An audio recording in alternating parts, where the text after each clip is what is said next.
Hey there, hot messes. Welcome to Success of a Hot Mess. I'm Stacey Isaacs. We're going to dive into candid conversations about conquering challenges, embracing our unique selves, and finding success in the beautiful mess of it all. Welcome to an episode of Success of a Hot Mess podcast, brought to you by WorkInjuryRights.com. Today I am joined by the beautiful Anya Jordan. She is a mom, she's an entrepreneur, and we have lots to discuss today. Thank you so much for taking the time to come in. Thank you for having me here, and good morning, everybody. So Anya, let's dive right in. You are the owner and founder of Age to Perfection, right? Yes. And you have actually just expanded. So tell the listeners what Age to Perfection is. Age to Perfection is a medical spa. It's located in Coral Springs. It's a medical spa where it's more like a boutique place for women to come and feel heard and beautiful, and it's time for them. So this is the idea of the medical spa, what I created. And we provide different type of services with the most equipped laser spa in the area. I would say even probably in Broward, we have over 13 different laser modalities. We do different type of facials, injectables, and we're on a journey to bring anti-aging medicine as well, regenerative medicine as a peptides and GLP-1 weight loss. So that we're expanding, we're growing, and we're here in Coral Springs. So when I first learned about you and your services, you were sharing space, I think, with someone else. It was with One-to-One Fitness. Yes, it was One-to-One Aesthetics. It was one of my businesses. I owned previously different businesses, smaller ones. So it was one of the businesses, and I had a business partner. So it was One-to-One Aesthetics. We were about 3 years on the market, and unfortunately it didn't make it to, I guess, the next level. And then Age to Perfection was born. So I love these stories. I mean, because the same thing actually happened to me. You know, I was working for someone else actually, and then I got laid off. It was a mass layoff. And then I look at where I'm at now, and there is nothing like working for yourself and having no one to answer to. Well, that's true. Right? And I'm very interested in entrepreneurs and scaling up their businesses. So tell me how many employees you started with and what it's looking like now. To add to your point, we don't have to answer to anybody because we're unemployable. So that's what I came to conclusion recently. So we started, it was myself and a nurse practitioner. We opened Age to Perfection Medical Spa. It was opened very quickly, within several days, I would say, and it was just two of us, and I had already followers. I had a clientele what I built in my previous business, and clientele what followed me from other places. I used to work in a plastic surgery, and I also had another doctor I worked for, so I was working 3 jobs while I was building One-to-One Aesthetics. And then slowly reducing my hours with the other employers and other practices. And when I opened Age to Perfection, I still kept one of the jobs. So I worked another probably about 2 years. I worked 2 jobs. And slowly we start growing. We brought another person to assist us with the front desk and social media. So slowly but surely we start growing and building. Probably the largest, we have about 7 employees, and then the season changes. At some point we went back to 3 employees, and now we expanding. We just hired 2 more employees, so we're back to 5 employees. So, and we're looking to bring in more people into the team as the company grows. So what is your background that brought you into this line of work? Well, my background originally, I graduated international relationship and political science. Okay, that's different. It's completely different. I came to United States as a student. From where? From Russia. Okay. So I'm originally from Russia. I live not far from Moscow. It's a small town, so usually I tell people that I'm from Moscow. And I came as a student just for 3 months to be here. It was a program called Work and Travel. And was that in Florida? No, it wasn't in Florida. It was in Maryland, Ocean City. Okay. And when we in college or in university, we're full-time, we don't work. So it was kind of giving opportunities to students to experience the work, make their own money, and, to train the language, because I was in a program international relationship, and it was English and it was German. So those two languages I was studying.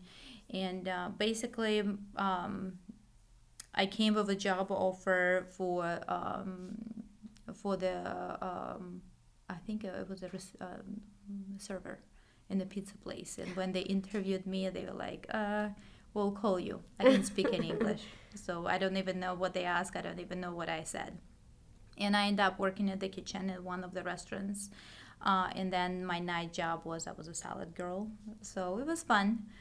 Different. Definitely we worked a lot, and then 3 months passed by so quickly I didn't make any money, because my vision was to sell my car, what I had there, and to buy a new one with money, what I would make. And I moved to Florida because my cousin was here just for another month. It was a fantasy fest.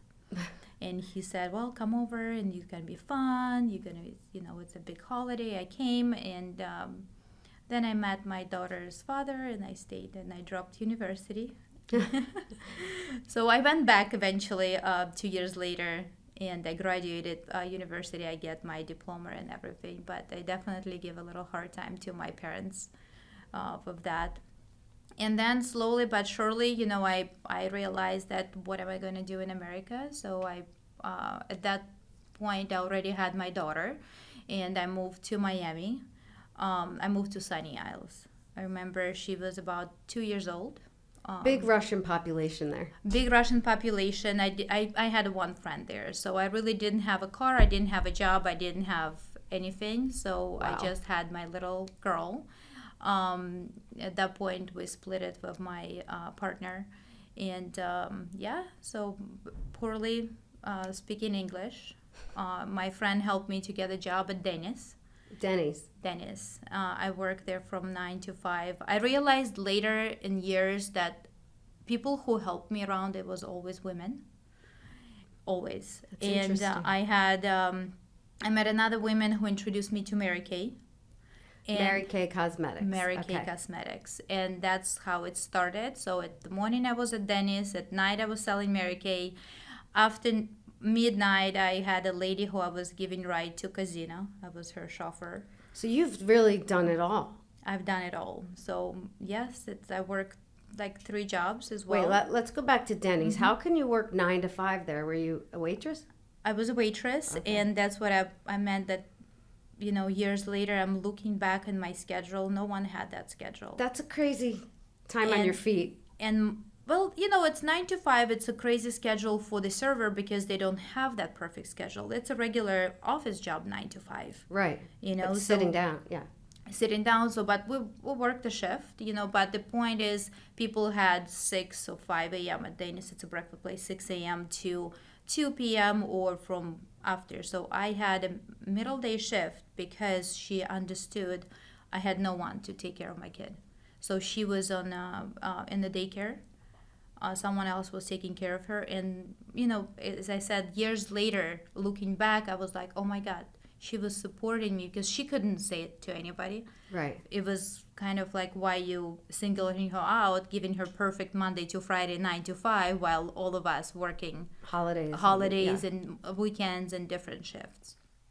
So yes, that was amazing. And and Mary Kay after shifts, like from 8 to 11, you do like a little tables, you invite women, you do cosmetics. And I was always curious, why do I have to give you that cream? Why do you have to use that shadow? So I couldn't really justify the fact that I have to tell you all because it's good. So I needed to know the science behind it. I need to understand why you have to use it. So I decided to go to school. And yes, the school I went for comprehensive makeup, and part of it was skincare, and I fell in love in skincare. And as a consumer, I've been getting my facials done since I was 15, so it was nothing foreign for me with the skin as a receiver. So yeah, and I fell in love with skiing. I graduated school and I started working. I remember my first job was, I lived in Dania Beach and my first job was in Kendall. It's a ride. It's a ride, and because no one usually hires the fresh from school, so I took whatever someone gave me. Right. And I don't remember receiving paycheck because everything was going on the toll and the gas. Oh my gosh. So I stayed there for quite a while. I learned skills. My goal was to get something on my resume. And then slowly I started moving to Ulta Beauty. I worked there for several years, so that's helped me to learn all the skincare and all the makeup and different type of product what people use over the counter. So which one breaking out, which is good for the skin and not. So it's definitely added to my knowledge. And then slowly my goal was always to get to the medical spa. So I went back to school. I get my laser training. So I get laser license. It's actually a laser license. And then I started applying for medical spa, and that's how I went to medical spa. Then I went to the plastic surgery. And then after that, I decided to own my business. It's been quite a journey, Anya. Yes. But I think the way I'm understanding you is what first inspired you to this line of work might have been sparked at Mary Kay. Mary Kay Cosmetics. Because you wanted to learn, the science behind it. That's kind of wild. Yes. That's interesting. Now, how did you support your daughter while you're just like doing these Denny's jobs and everything? It was tough.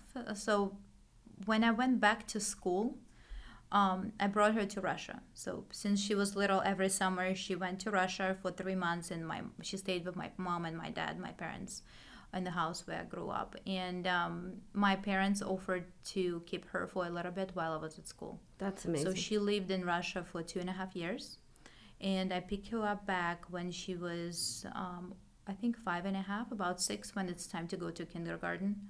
So that's when I picked her up. So of course I flew several times a year to visit her. It was a tough time, but I knew why I'm doing it. It was either that or I would never be able to really, I guess finish the school and do something else. Being a single mom, it was not easy.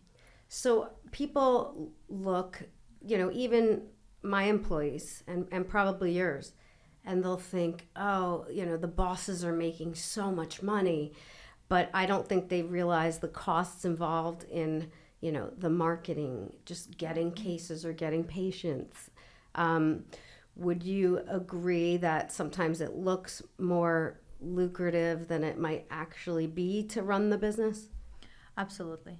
The overhead is very expensive, and I guess it depending what your goal is. So always, as many businesses I had, I always put everything back in the business. And the priority is employees, of course. You have to, even they say you have to pay yourself first. I do put myself as an employee as well, because I am. Mm-hmm. I do take patients. I pay myself as a provider. And then the rest goes back into the business. Right. So definitely... marketing, as you mentioned, marketing is such a huge umbrella, and it covers so many different aspects, and it's so like you have to pay for everything. And if you want to have it all, then it could cost over $10,000 and more for as a small business as mine. And I'm not even touching the larger businesses where it's like hundreds of thousands of dollars. Oh yeah, I mean, to run one commercial on television, you would be mind blown. But I think, employees can look and just think we're like making bank when the money is not going in the pockets, but it's to get more cases so we can run the firm. And yes. I'm sure it's similar to you. Now, when you were a little girl in Russia, if you had to look back to little Anya, would you have thought that you would have this thriving med spa in the U.S.? No, I would never think that I would even live in U.S. So believe it or not, I had a job offer already in Russia after 4 years of college to work in the passport department in my city. So I've always been looking into working in that type of profession. Oh, do you think you would go back and live in Russia at this point? I never cancel the fact that I love the idea that I have my second citizenship. I love the idea that I can go back home. I still call it home. My family at any time. Definitely, it was a situation 2 years ago. A lot of my patient knows my mom passed Yeah, away. I'm sorry about that. Thank you. And I had a chance to stay over 4 months in Russia, and I haven't stayed that long for past 20 years. So definitely, I understood America as my home. Once you've been here, Yeah. yeah. After I was like, okay, it's time to go home. Yeah. It's like I missed it. I missed the culture here. I missed what I created for myself, the comfort, what America gives. America is a great country. It's a country of opportunities. It's if you have a will, you have a way, right? And you just need to take it. Yeah, I mean, we have a mutual friend, David. He's from Uzbekistan, Yeah. actually, and he's just another example. Like, to me, it's just mind blowing that someone can come here. Literally, he said his parents had nothing, Yes. and he's made a job for himself where he's a massage therapist and his wife doesn't work, and he's providing for his family and Yes. and being an immigrant especially, I just find that really impressive because I can't say that it was so difficult for me. I grew up here. I went to college here. I went to law school here, and it was pretty easy to get a job. Entrepreneurship is a whole other aspect, but even that I didn't do alone. I did that with my husband and our other partner, William. But you have done it all by yourself, being a single mom. Like, I really admire people like you. Oh, thank you. And you give a great facial. I will give you that. Thank you. What do you do to balance it all? I mean, I know your mom unfortunately passed away, and it doesn't sound like you have real help here. So how do you balance your daughter and being a business owner? Well, now my daughter is 15, so she's very self-sufficient, and I make sure she doesn't necessarily always like it, but I make sure she's independent, because at the end of the day, my job is to get her on the fit and give her education, and then she will choose her profession when she's ready. I remember when I had a argument with my mom, and I was like, why did you give me this international relationship? No one needs it. And she said, I don't care what you do with it, you have an education. And I have to admit, with all these years, the respect when you tell that you have an education is unfortunately different, and I felt it, and I've seen how other people treat other people which is not right when they don't have an education. But I tell my daughter, you're going to need to get education. How you're going to get it's your choice. I will support whichever way you choosing. But how I balance that, I don't believe in balance. I don't think there is such a thing as a balance for women especially. I believe in harmony. So, and I try to do my best to give her time. We have a dates on Friday nights. I love that. So yes, we go every Friday night. At first she was a little bit fuzzy about it. She's like, oh, I have to go with you. And now she's like, okay, where we're going. So she knows that every Friday night after work, I'm going to take her out. I love that. So she'll miss time with friends just to be with you? Yes. And she's busy as well. She swims 6 days a week. So in her school, as you know, for the high schoolers, I never seen doing so much homework as the past year, probably, past 3 months. She's in the 10th grade. And her schedule is pretty tough. She is at least 12 to 15 hours doing work. So my daughter has dance 4 days a week. So Friday nights, there is no chance I can get her to hang out with me. Like, she wants her social life. She happens to, right now, it's football season, so she dances with the team at school. But I would like tips on how to get her to hang out with me. I was threatening her, but like, she's not going to get money and I'm not going to buy. I was like, okay, if you don't want to hang out, then you're going to walk for the next 10 years. You're not going to get a car. Yeah. But, of course, I had to, be tricky about it. And it's not nice, but there's no other way. because they always what they need from us right now, money. Just money. That's it. Just money. Literally, I'm a walking ATM. Yes, you walk in ATM, and she understands it, and she was like, at the beginning, she was, like those, but now she's happy to go. And sometimes we're driving to have a dinner and we get in a fight right before or in the middle of the dinner or after. So of course it depends what topic will be. But sometimes she has a days where she just need me to listen to her, and I'm quiet, and I work through that too. That I remember at some point we even went to therapists together to build our relationship, and my therapist told me that I have to ask her permission if I can give her my opinion. Oh, I like that. Right, instead of just giving it. Exactly. So but she shares whatever happened to her throughout the day, or she just needs to explode and just to vomit. She's venting. The information. She's venting. Exactly. And here we are sitting with 30 years of a life experience and drilling her. And she said she doesn't need it. She just needed that free ears to hear, and that she would forget in 10 minutes. And one time I remember we were driving, and she, of course, talked about her friend and how they're not good and yada, yada, yada. And I said, well, would you like to hear my opinion? And I already had my ear taken to give her my opinion. She said no. And I'm like, So I had to, of course, I was upset about it. And I had to talk to myself and say, okay, she asked for no opinion, and I have to respect it. The boundaries, when I started respecting her boundaries, our fights stop happening.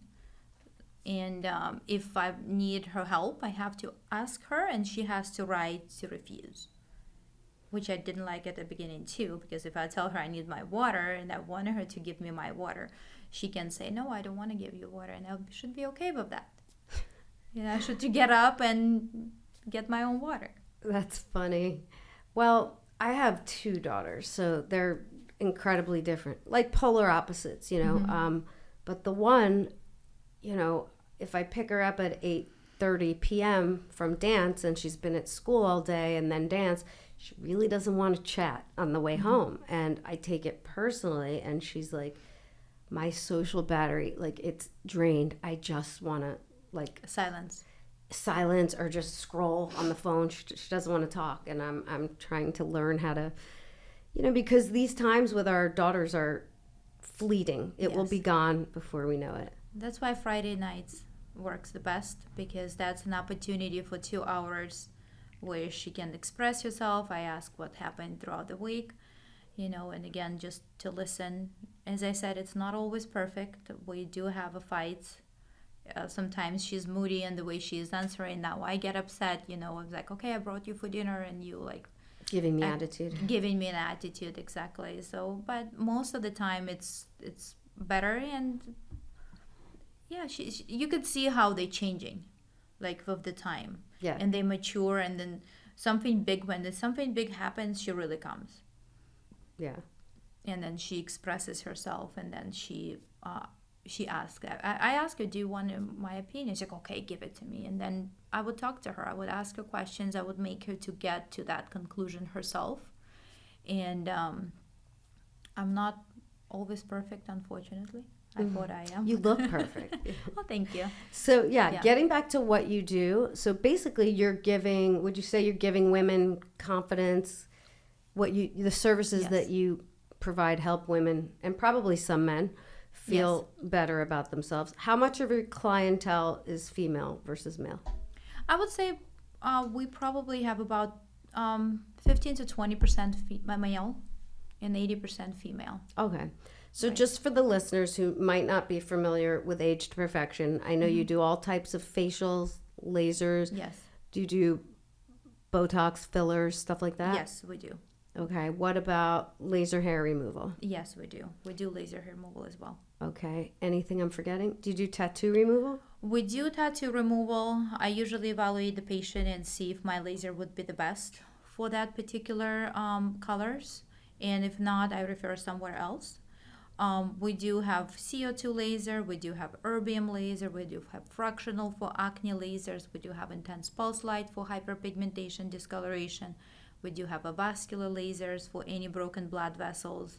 What any about rosacea. spider vein removal? I don't personally treat them in the clinic because it needs a little bit more expertise and it needs compression socks, and plus we're in Florida, so I usually refer them to the vein specialist, so they would take care of it and they would give a better guidance. Sometimes sclerotherapy is way better than the laser because laser can damage the tissue, overheated, so by the time they heal, the blood vessels broke again, or I prefer not to take care of it, so I refer somewhere else.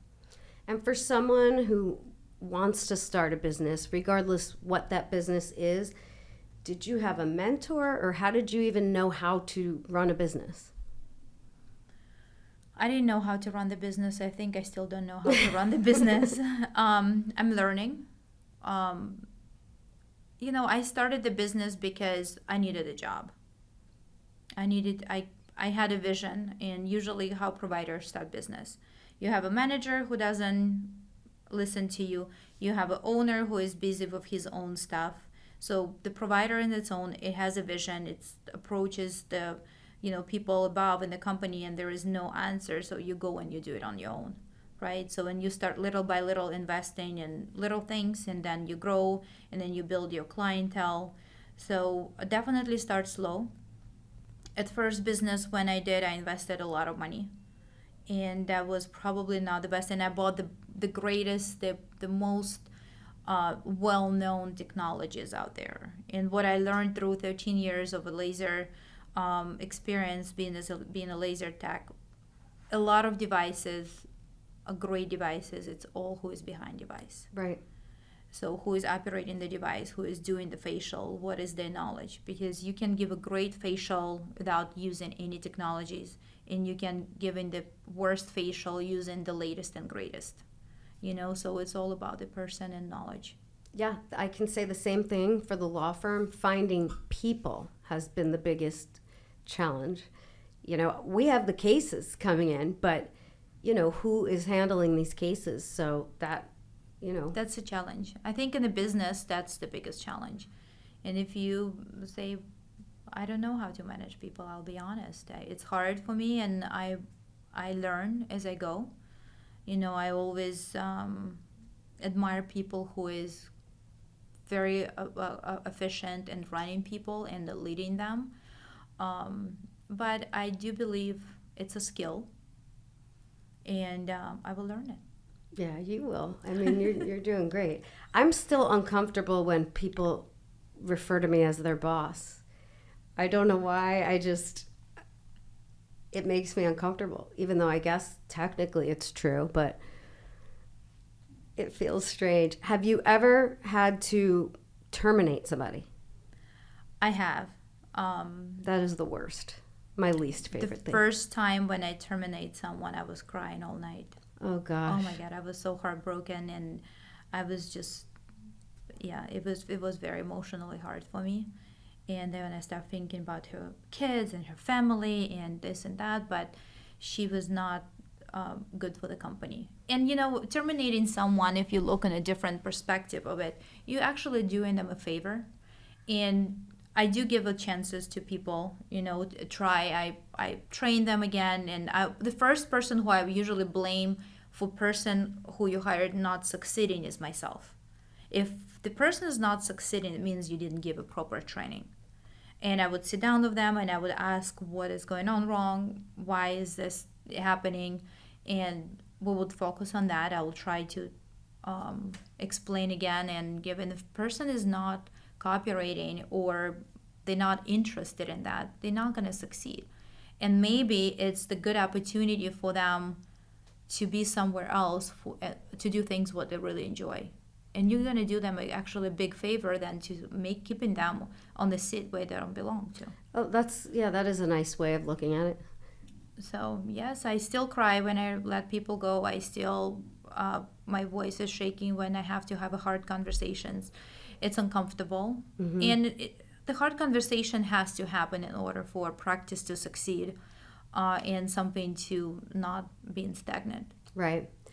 And in what I do, you can have difficult clients, somebody well, first of all, my clientele, they're injured, they're out of work, so they're not at their friendliest usually. But then they'll leave a bad review. Or have you had any crazy clients that just went berserk for no reason? Or I never had a bad client. Yeah, because you're in this nice spa like atmosphere, everybody's happy. It could be that, and we have a great clients. We never had an issue with someone. If someone is unhappy, I'm always willing to accommodate and try to figure out how I can solve the problem. I don't want to point the fingers or she did it or who did it, and it's not about that. It's about how we can make you happy. And if there's nothing can make you happy, then we're not your place. And I'm okay with that, because at the end of the day, if the patient or anybody, any person is not happy with themselves and their own life, I can't make them happy. I can get their skin glowing, which is also part of the happiness, but I cannot internally make them happen. And I feel like many places, they would accept those patients, and I've seen a lot of abuse to the staff. I don't tolerate that. And if my staff tells me someone mistreated them, which I think happened only once, maybe like about 3-4 years ago, and this patient never came back. And it was okay. It was a new patient. She was not nice. And it could be different reasons why then. Maybe they go into something in their life, where they cannot control themselves. But no, we're all nice, and we want nice people, and we have nice people. All my patients are great. I can say it's a beautiful space. It's very calming, and I have to get back in there soon. Yes, definitely. We miss you. So is it a better business model for you as the owner when you have people on a monthly subscription? Membership? Well, I'm going to be speaking out of the selfishness. I'm sure a lot of business owners, we are controlling. And I love to control what my patients using, how their skin acting. So, and consistency of that creates the perfection. The discipline, that's what creates the perfection, right? With the skin, with anything you do, with work, with exercise, anything, right? So you can't go one time to the gym and expect to look in a great shape, right? It's a time, it's a consistency, it's something you have to invest your mind and your time. So the same with skin. So my vision for the skincare and vision for the membership, the way I created it, I wanted to have all these tools in the membership for myself to take your skin to the next level.